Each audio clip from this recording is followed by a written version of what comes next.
Ora, que beleza, garoto. Aproveitando o finalzinho do horário do almoço para estudar, é? É, isso mesmo. É assim que se vai longe. Não, eu tô aqui revendo as regras de cotagem que eu aprendi na última teleaula. Ah, eu sei. Você aprendeu como indicar as cotas básicas da peça, não é isso? É isso mesmo, ó. Uhum. Só que tem uma coisa, seu Tito. Com as cotas básicas somente, você não consegue produzir as peças que apresentam elementos. É que nos modelos e peças com elementos, além de indicar as cotas básicas, é necessário também indicar as cotas de tamanho e de localização desses elementos. Por isso, na teleaula de hoje, você vai aprender a cotar os elementos das peças.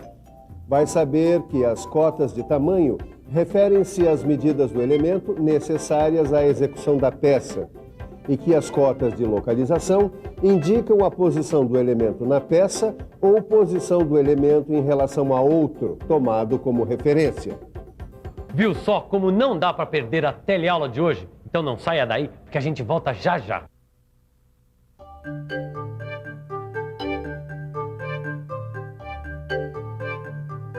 E aí, Ananias? O que é isso aí? Não reconhece mais um rebaixo? Pois agora você vai aprender a fazer a cotagem de rebaixo.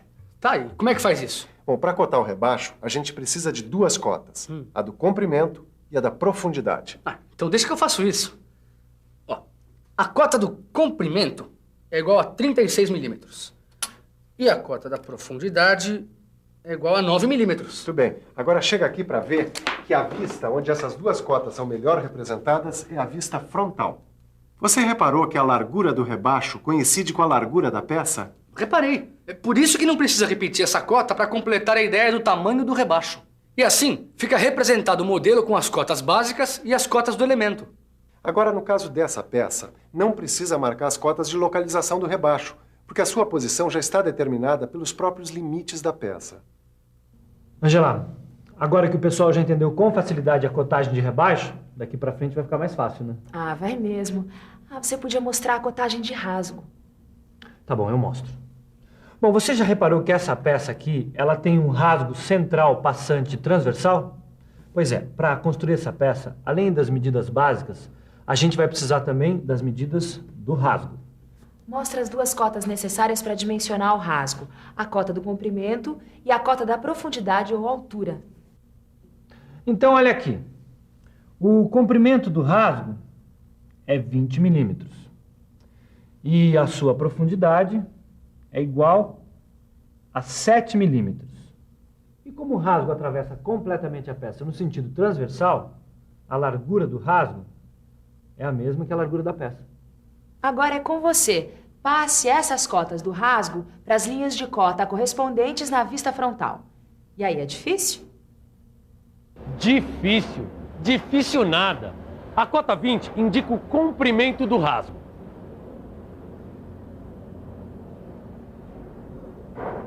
E a cota 7, a profundidade.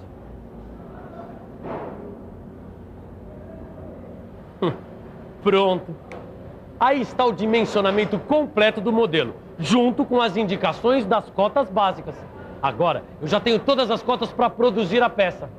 Mas você observou a linha de simetria? Ela aparece aqui na vista frontal e na vista superior, mostrando que este modelo é simétrico. E, nesse caso, as cotas de localização tornam-se dispensáveis.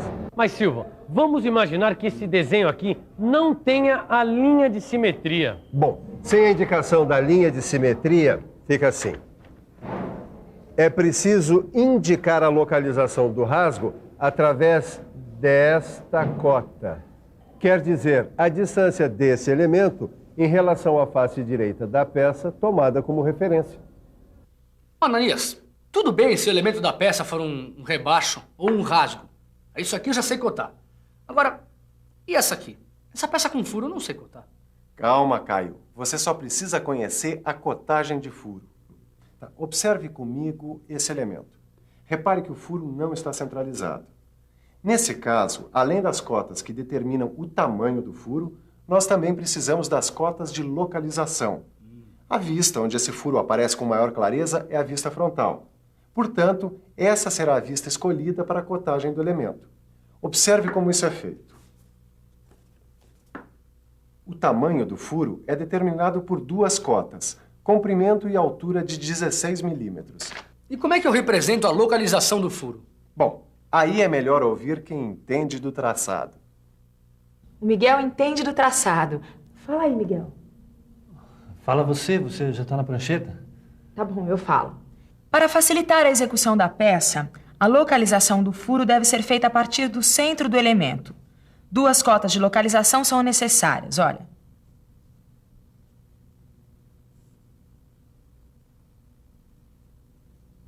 (15)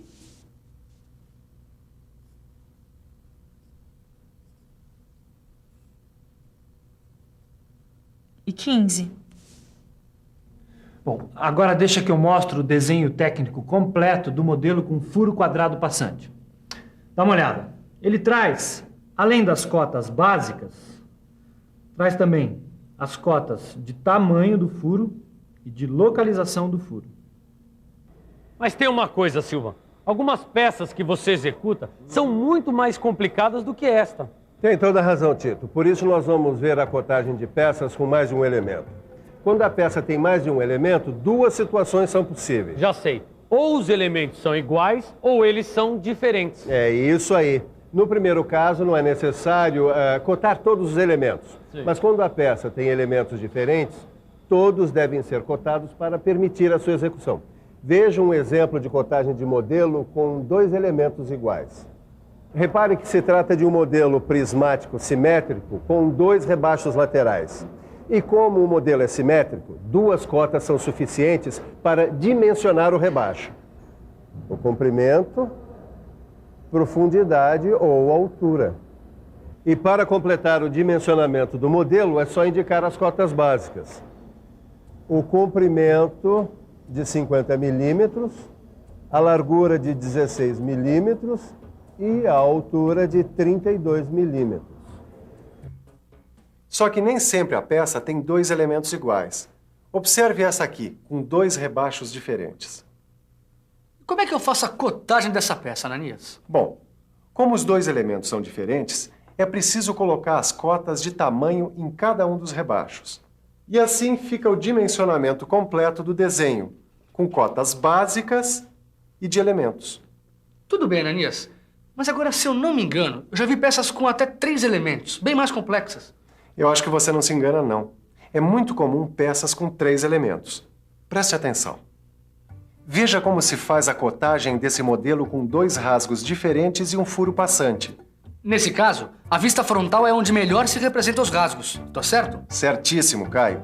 Você lembra que para dimensionar cada um dos rasgos necessitamos de 2 cotas? Lembro sim. Uma cota de comprimento e outra de profundidade. A localização dos rasgos fica definida pela linha de simetria. Veja as cotas de tamanho dos rasgos indicadas na vista frontal. O outro elemento a ser dimensionado é o furo, bastando indicar a cota do seu diâmetro na vista superior, onde a forma do furo aparece melhor representada. E agora, com a indicação das cotas básicas, o dimensionamento da peça ficou completo. Ângela, para terminar nossa teleaula, só falta uma coisinha. O que é, Miguel? Falar da cotagem de peças com elementos angulares. Fala você, vai. Aproveita que o pessoal já sabe que o chanfro é um elemento oblíquo. Tá bom, eu falo. Muitas peças apresentam partes chanfradas que servem para quebrar os cantos vivos. O chanfro é obtido pelo corte da aresta de 2 superfícies que se encontram.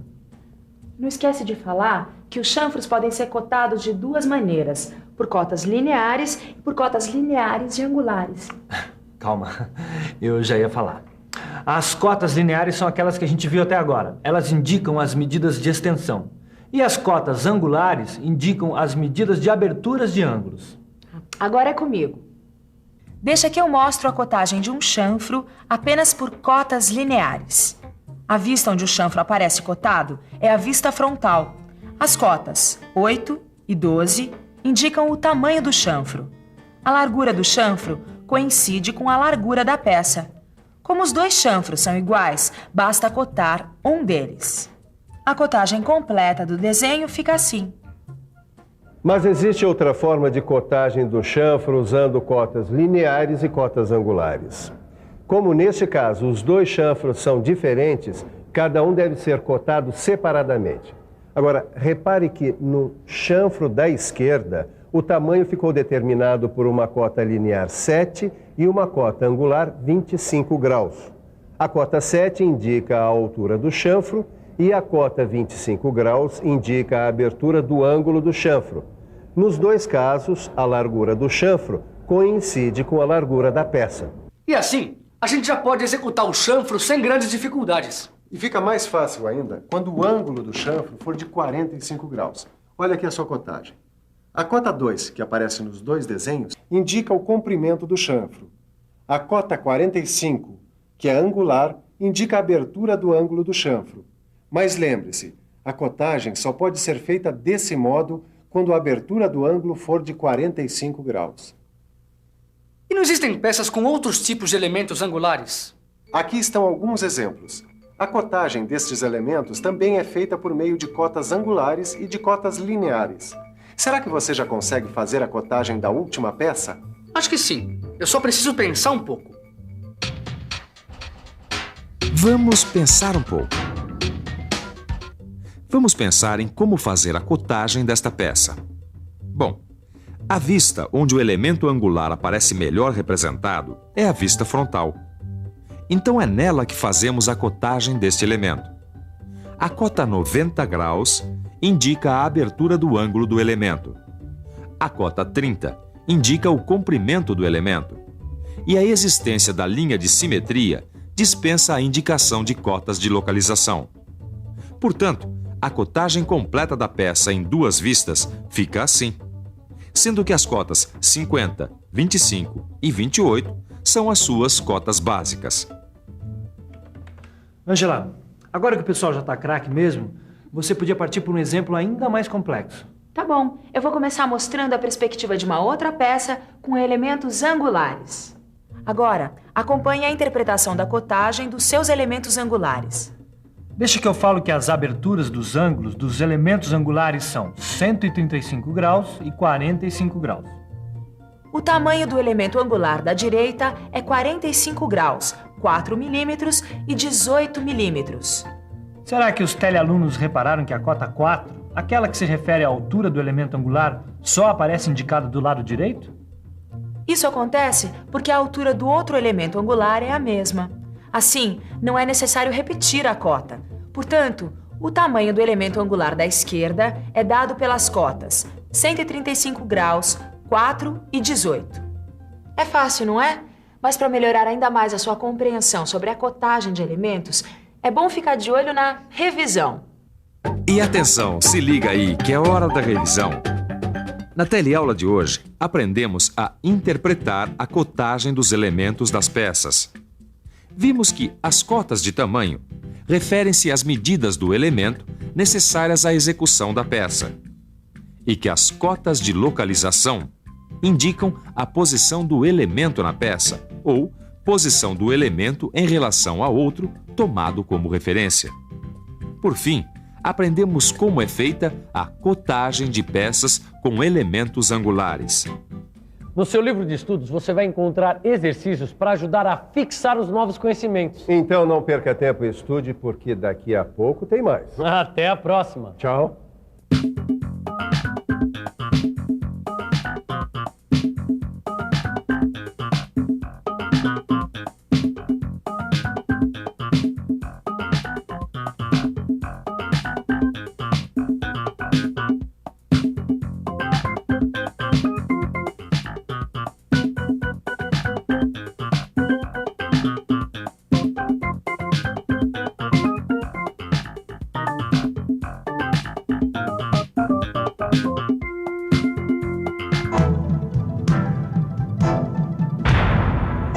Telecurso 2000, um programa de educação do Sistema Fiesp e da Fundação Roberto Marinho.